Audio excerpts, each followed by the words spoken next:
This isn't one of those cute little growth stories. This isn't about vibes, affirmations, or pretending you're healed while still bleeding inside.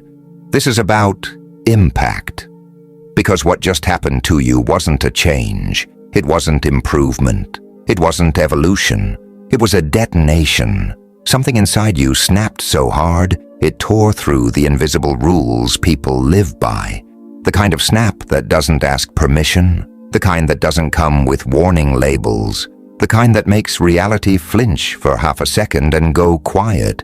You felt it first as pressure, then as silence, then as that dangerous calm where you stop explaining yourself. That's when it happened. You crossed the line where weak people can't follow. And here's the part nobody prepared you for. When your energy detonates, distance stops mattering. Somewhere far away, someone felt it. Not because you're famous, not because you announced it, but because real power disturbs the field. You didn't broadcast, you interfered. That's how you know this is real. See, most people shift their energy the way they change clothes. Temporary, performative, safe, reversible. They go back to who they were the moment pressure hits. But you didn't shift. You burned the bridge behind you. You stopped negotiating with your old self. You stopped asking for approval. You stopped trying to be understood. That's Joker territory now. That's the moment the smile isn't for them anymore. You realized something brutal and freeing. Nothing scares people more than someone who no longer needs to be liked. That's when your walk changed. Your eyes got quieter. Your reactions slowed down. Not because you're calm, because you're dangerous when provoked. People think power is loud. It's not. Power is when you don't rush to speak. Power is when insults bounce and questions die unanswered. Power is when you let people sit in the discomfort of not knowing what you're thinking. That's the detonation. It scrambles expectations. It fractures projections. It makes manipulators nervous because they can't read you anymore. You became a blind spot. And blind spots terrify control addicts. Here's the truth nobody says out loud. The moment you stop explaining yourself, the world starts making up stories about you. Let them. They'll call you cold, arrogant, changed, dark, good. Dark is where things gestate. Dark is where pressure builds. Dark is where diamonds don't ask permission to exist. You didn't lose your heart. You armored it. You didn't become heartless. You became selective. And that selection process, it's ruthless now. You're no longer leaking energy into people who don't deserve access. You're no longer rescuing people who enjoy drowning. You're no longer shrinking to make rooms feel comfortable. You realized something lethal. Your presence is a privilege, not a charity. That realization alone wipes out 90% of the noise around you. This is why things feel strange lately, why conversations feel hollow, why small talk irritates you, why patience for nonsense is gone. It's not arrogance, it's calibration. Your system updated, and half the world is running on outdated software. That psychic vision, that distant feeling, that sense of being seen without being watched. That's what happens when your frequency stops begging and starts commanding, not consciously, naturally. The universe doesn't respond to words. It responds to decision. And you made one, quietly, finally, irreversibly. You decided you're done being predictable, done being polite under pressure, done letting history define your ceiling. That decision sends ripples, not metaphorical ones, real ones. Because when someone breaks their internal chains, it exposes everyone else still wearing theirs. And that makes people uncomfortable. Some will distance themselves. Some will test you. Some will suddenly become curious again. Watch closely. The detonation reveals everything. Who was feeding off your softness? Who benefited from your doubt? Who only loved you when you were controllable? Don't confront them. Don't explain. Just continue. Your consistency will do the violence for you. Understand this. You are no longer in a becoming phase. You are in a presence phase. You don't chase. You don't announce. You don't convince. You let reality adjust around you. And it will. Slowly. Then suddenly. So if things feel intense right now, good. If it feels like you can't go back, perfect. If it feels like you scared yourself a little, excellent. That's the price of real power. You didn't lose your mind, you found your edge. And once someone on the other side of the world can feel you coming, there's no shrinking back from that. Smile if you want, or don't. Either way, the detonation already happened. Good, because after the detonation comes the aftermath nobody warns you about. This is where the weak fall off. This is where you realize power isn't exciting anymore. It's isolating, it's quiet, it's heavy. After the blast, there's no applause, no celebration, just echoes. And those echoes force you to face something brutal. You can't unsee what you've become. You notice it in small moments first, how you don't rush anymore, how urgency left your body, how chaos around you feels distant, almost childish. People panic, you observe, people react, you calculate, people beg for clarity, you stay silent. That silence, that's not emptiness, that's dominance settling in. See, when your energy detonates, the universe doesn't immediately reward you. It tests you, it asks, was that real? Or was that emotional?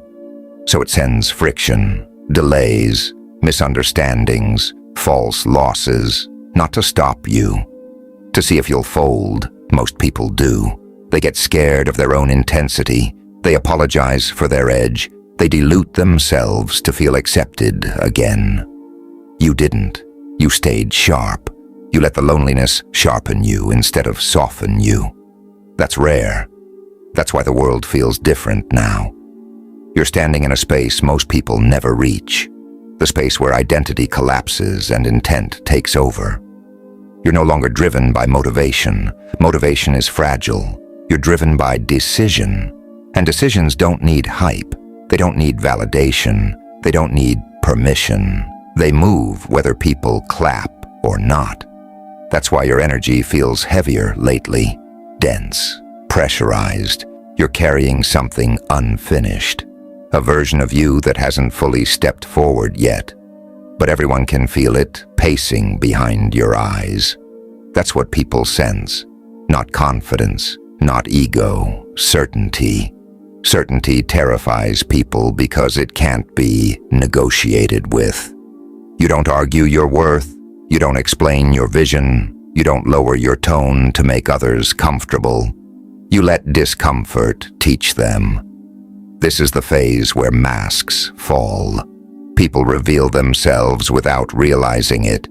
They talk too much. They overreact. They expose motives. You just watch. Because when you've detonated once, you learn something dangerous. You don't need to strike again. Your presence alone bends behavior. Rooms adjust when you enter. Conversations shift. Energy recalibrates, not because you demand it, because your system no longer leaks. You sealed the cracks. And here's the final truth they'll never say out loud. Once someone feels your energy from a distance, once the signal travels without effort, once the detonation marks you, you're no longer part of the crowd. You're a variable, an anomaly, a problem the system can't solve. And anomalies don't chase outcomes. They rewrite probabilities. So if the world feels tense around you, if people seem unsure how to place you, if your future feels inevitable but undefined, perfect. That's exactly where detonated energy lives. Unpredictable, uncontainable, unapologetic. You're not rising. You already exploded. Now the world has to deal with the consequences. After the consequences comes the real separation. This is the phase nobody glamorizes because it doesn't look powerful from the outside. It looks empty. It looks slow. It looks like nothing is happening. But internally, this is where empires are decided. Right now, you're standing in a zone where old patterns can't reach you, but new rewards haven't arrived yet. Most people panic here. They mistake the quiet for failure. They assume the universe abandoned them. It didn't. It stepped back to watch what you do without pressure. Because here's the ugly truth. Some people only look strong when they're cornered. Take away the chase, the desperation, the need to prove something, and they collapse. You didn't. You stayed upright in the stillness. That's how you know this wasn't adrenaline. It was alignment. You're learning to move without emotional noise now. Decisions feel colder, cleaner. You don't romanticize struggle anymore. You don't glorify pain. You extract lessons and discard the rest. That's a dangerous upgrade, because when someone stops attaching emotion to outcomes, they become hard to manipulate. No guilt hooks, no fear leverage, no urgency traps. People sense this shift before they understand it. They'll test you in subtle ways, delay responses, offer half respect. Pull energy back to see if you chase. You don't. And that unsettles them. You see, society runs on predictable reactions, apologies, over-explanations, emotional leakage. When you remove those, you become unreadable. Unreadable people scare systems. That's why resistance shows up disguised as coincidence. Opportunities stall, plans detour, support goes quiet. It's not punishment, it's calibration. The world is adjusting to the version of you that no longer fits its old categories. And here's the part that really messes with people. You're not angry anymore. You passed that stage. Anger is loud. You're precise. You don't need revenge. You don't need closure. You don't even need recognition. You need execution. Slow, relentless, unemotional. That's why your confidence doesn't spike anymore. It stabilizes. It settles into your bones. You don't feel on fire. You feel grounded, rooted, unmovable. This is where patience becomes a weapon. You wait longer than others can tolerate. You observe longer than others can fake. You build quietly while others burn energy being seen. And eventually, something snaps not in you, but around you. People expose impatience. They reveal greed. They rush and make mistakes. You don't need to outplay them. You let time do it. That's the Joker truth nobody likes to admit. Chaos isn't about madness. It's about timing. You learned when not to speak, when not to react, when not to strike. That restraint is louder than any flex. Right now, your presence carries weight because it's not trying to prove itself. You don't announce growth. You let results ambush people. And when they finally notice, they won't say, "I saw this coming." They'll say, "When did this happen?" That's the detonation echoing months later. So if you feel disconnected from your old ambitions, good. They were too small anyway. You're not chasing milestones now. You're shaping position. You're placing yourself where outcomes are inevitable. And once you reach that position, you won't need intensity. You won't need volume. You won't need permission. Your existence alone will shift rooms. This phase feels long because it's irreversible. The universe is making sure you won't try to go back. And you won't. Because deep down, you already know the person you were before the detonation wouldn't survive where you're headed. And that's exactly why this version of you exists. Then comes the phase where pressure turns into gravity. This is where you realize you're no longer moving toward things. Things start drifting toward you. Not loudly, not dramatically, quietly, inevitably. You stop forcing outcomes, and outcomes start aligning themselves around your presence. Conversations return, doors reopen. People who dismissed you suddenly remember you. Not because you chased relevance, but because relevance bends toward mass. And you've gained mass, not physical, psychological. Your thoughts carry weight now. Your silence bends decisions. Your absence speaks louder than your participation ever did. This is the moment you understand something chilling. You don't need to convince reality anymore.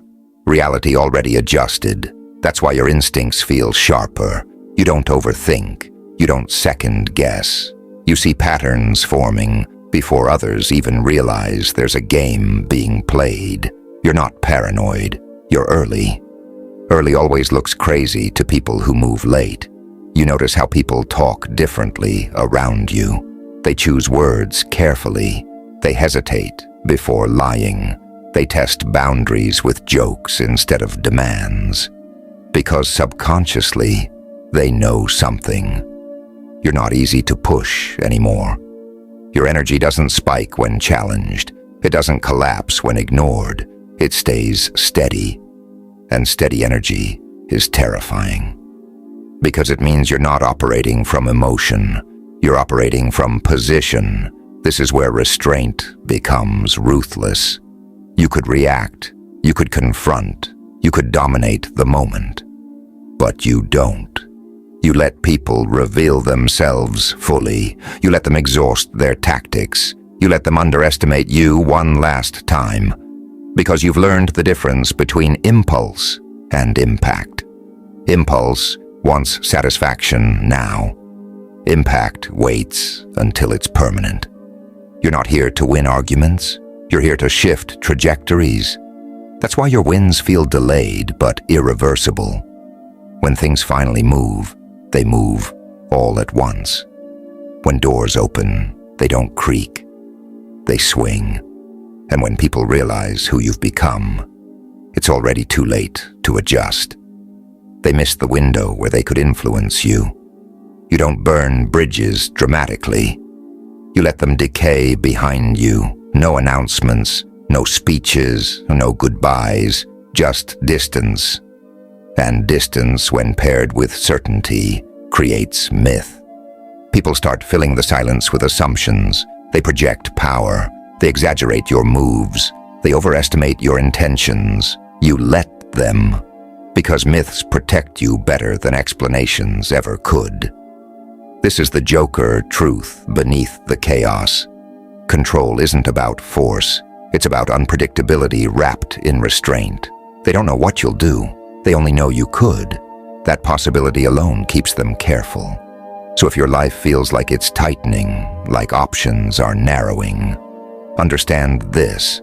It's not shrinking. It's concentrating. All the excess is being stripped away. All the noise is falling off. All the distractions are losing power. You're being compressed into something undeniable, and compression creates explosions, or diamonds. You already detonated once. This time, you're becoming the structure that survives the blast. And when you finally move again, not emotionally, not impulsively, but decisively, the world won't feel it as noise. It'll feel it as finality.